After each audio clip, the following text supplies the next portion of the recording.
تاریخ کے صفحات میں کچھ نام ایسے ہوتے ہیں جو وقت کے دھارے میں کبھی مدھم نہیں پڑتے۔ ان میں سے ایک نام ہے سلطان محمد ثانی، جنہیں دنیا محمد الفاتح کے نام سے جانتی ہے۔ سن 857 ہجری 1453 عیسوی میں جب سلطان محمد فاتح نے قسطنطنیہ کی فصیلیں گرائیں تو مشرق و مغرب دونوں کی تاریخ کا دھارا بدل گیا۔ لیکن قسطنطنیہ کی فتح کے بعد بھی بازنطینی سلطنت کے کچھ چھوٹے ٹکڑے باقی تھے، اور ان میں سب سے مضبوط اور اہم تھا سلطنت طرابزند۔ یہاں ایک دلچسپ نقطہ ہے، اس شہر کو قدیم زمانوں میں طرابزند کہا جاتا تھا۔ یہ لفظ عربی اور فارسی مورخین جیسے نشری، عاشق پاشا زادہ اور ابن کمال کے زمانے میں عام تھا۔ بعد کے ادوار میں جب ترکی زبان نے ترقی کی تو اسی شہر کا نام طرابزون یعنی طرابزن ہوا، جو آج کے نقشوں اور سرکاری تحریروں میں استعمال ہوتا ہے۔ یعنی قدیم نام طرابزند، موجودہ نام طرابزون، دونوں دراصل ایک ہی شہر کے نام ہیں، فرق صرف زبان اور زمانے کا ہے۔ طرابزند بحیرہ سیاہ کے کنارے واقع ایک طاقتور بازنطینی ریاست تھی۔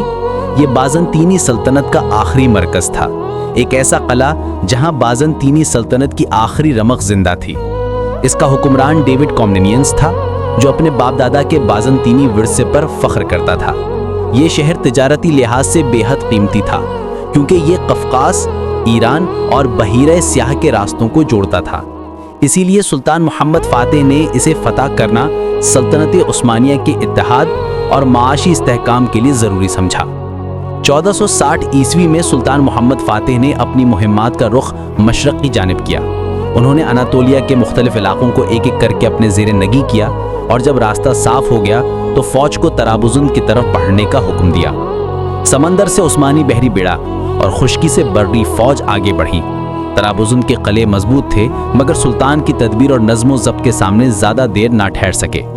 چند ہفتوں کے محاصرے کے بعد سن 1461 عیسوی یعنی 866 ہجری میں طرابزند نے ہتھیار ڈال دیے۔ یوں بازنطینی سلطنت کا آخری چراغ بھی بجھ گیا اور عثمانی پرچم بحیرہ سیاہ کے ساحلوں پر لہرایا۔ فتح کے بعد محمد فاتح نے اپنی مشہور رواداری اور انصاف کا مظاہرہ کیا۔ انہوں نے نہ تو شہر کو لوٹنے دیا، نہ ہی مقامی آبادی کو نقصان پہنچانے دیا۔ گرجا گھروں کو محفوظ رکھا گیا، علماء اور راہبوں کو امان دی گئی، اور انتظامی امور میں عدل و دانش سے فیصلے کیے گئے۔ بادشاہ ڈیوڈ کامنینینس کو عزت و احترام کے ساتھ قسطنطنیہ بھیجا گیا، جہاں وہ شاہی مہمان کے طور پر رکھے گئے۔ یہ عمل اس بات کا ثبوت تھا کہ سلطان محمد فاتح صرف ایک جنگجو نہیں بلکہ ایک دانش مند حکمران اور انسان دوست فاتح بھی تھے۔ طرابزند کی فتح نے بازنطینی سلطنت کے آخری باقیات کا خاتمہ کر دیا۔ عثمانی سلطنت کو بحیرہ سیاہ پر مکمل اختیار عطا کر دیا۔ قفقاز، ایران اور وسطی ایشیا کی تجارت کو عثمانی نگرانی میں لے آیا۔ سلطنت کو ایک مضبوط اور متحد جغرافیائی اکائی میں بدل دیا۔ یہ وہ فتح تھی جس نے عثمانیوں کو محض ایک علاقائی طاقت سے نکال کر عالمی سلطنت بنا دیا۔ مشہور تاریخ داں فرانز بابنجر اپنی کتاب محمد دی کانکرر اینڈ ہز ٹائم میں لکھتے ہیں، طرابزند کی فتح بازنطینی تاریخ کے آخری صفحے کا اختتام اور عثمانی تاریخ کے نئے باب کا آغاز تھی۔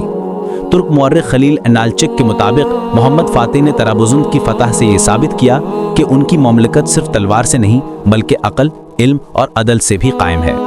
یوں قسطنطنیہ کے بعد طرابزند کی فتح سلطان محمد فاتح کے کارناموں کا دوسرا درخشندہ ستارہ بنی۔ انہوں نے دشمنوں کو زیر کیا مگر ان کے دلوں کو بھی فتح کیا۔ ان کی یہی حکمت، حلم اور عدل ہی تھا جس نے انہیں صرف فاتح قسطنطنیہ نہیں بلکہ فاتح قلوب بھی بنا گیا۔ قدیم مورخین کے قلم میں یہ شہر طرابزند کہلایا اور آج کے زمانے میں یہ طرابزون کے نام سے جانا جاتا ہے، مگر تاریخ میں یہ ہمیشہ عدل، علم اور حکمت کے ساتھ سلطان محمد فاتح کی ایک تابندہ فتح کے طور پر یاد رکھا جائے گا۔